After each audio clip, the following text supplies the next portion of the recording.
All right, good afternoon.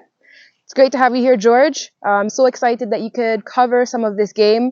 Trinity College is here. They're giving us some great competition in this hot sun for the under-19s program. We're really excited that we could kick the year off with international matches. Schools Union has done a great job. They are, of course, the first teams that play every year.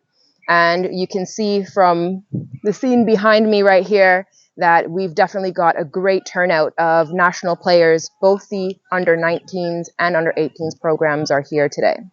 What has been happening with rugby since after COVID and back on the field playing has started? What's going on? What's exciting about rugby right now? So we've hit the ground running. We attended every division of the RAN competitions last year. We were able to assess what it is that the Trinidad and Tobago Rugby Union needs to progress and move forward with our rugby. And one of the things that we're focusing on now is definitely hosting. We have some great venues that we're exploring and that we want to make better use of. We're always happy to host. Trinidad and Tobago is an amazing place to come and visit. And the Trinity team has been having a great time here, leading the way with coming to visit Trinidad and Tobago for rugby. If I'm to ask you to define what has happened since post-COVID to now in rugby, that you saw growth into the sport, what era did that be? So we've been growing continually. I always talk about the framework and all of the behind the scenes work that has to go into things. And I really want to commend everyone who has dedicated their time, because these are the types of results that are much more visible, but don't happen unless you have dedicated people making those connections, ensuring that all the arrangements that are required can be made. As far as our performance last year, I think we definitely were able to establish the consistency that we need to demonstrate that we have sustainable growth. Outside of the under 19, what else is taking place with the different age groups, the senior men, senior women? So we're very excited about 15s this year. The men's senior 15s is going to become active again, which is amazing. It has been a long road for them. We're very excited to have them back out competing.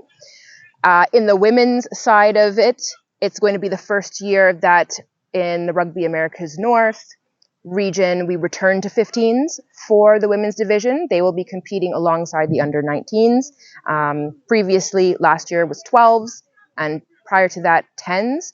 So we're seeing the growth in the format of the sport and the return to 15s. So this year, we will have both of our senior programs in competition, international competitions for 15s. What has been happening with the president of the Rugby Association? Tell me a bit about that. What are some of the new plans to implement? What are some of the things that you still have to put in place?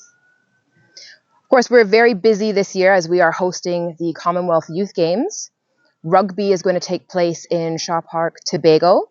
And so we have an incredible team of people who are working to make sure that all the groundwork is done, everything that needs to be in place is.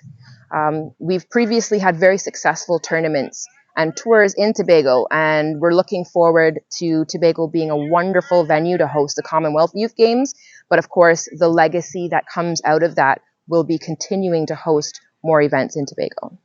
And how are you doing as the president?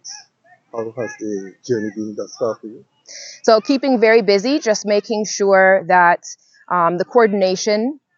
Of course, we have great volunteers. We want to make sure that everyone has access to the information that they need.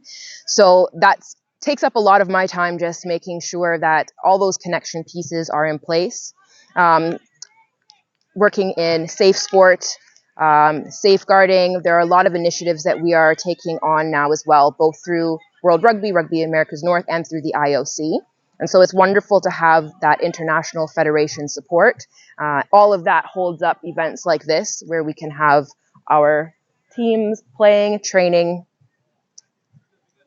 Thank you very much, and wish you all the best.